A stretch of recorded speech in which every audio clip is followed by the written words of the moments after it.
And for the first time, we are hearing from the widow of Officer Brian Jones. After the shooting, the family asked for privacy.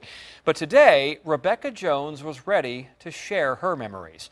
She wants you to know three things: that her husband loved his family, he loved his job, and he loved God. It was an emotional interview filled with tears, but also a few smiles. On your side's Erin Kelly now with the memories that she shared. Erin? Well, on the last day of the officer's life, he hung up a swing in his backyard for his kids. He built a picnic table for someone else. He met his wife for pizza. A day that started so normal that it breaks your heart to know how it ended. It's a picture of pure joy, but it makes Rebekah Jones cry because it's one of the last she has with her husband, Brian. He took me to the beach at Chicks Beach. He was riding in the sand, and we took this picture. It was such a good night, such a good night. We had no idea this was going to happen. She had no idea her dinner with him Friday night would be their last. I had ordered his food, everything was on the table, and he rushed in and he ate his food, and he rushed right back out. And at 9:48, he sent me a text message, and he said, "I love you so much, and I really enjoyed dinner with you tonight."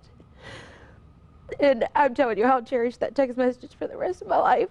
1 hour after Officer Jones sent that message, Norfolk police say a gunman killed teenager Mark Rodriguez.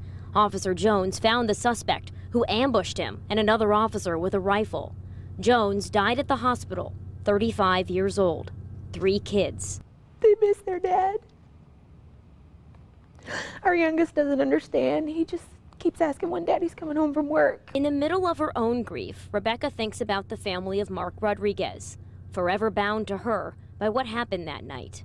And I'm so sorry for their loss, but I do know that Mark and Brian are walking the streets in heaven right now together. I have no doubt of that.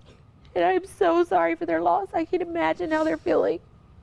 Because if it's anything like I feel, oh my goodness, it's unbearable.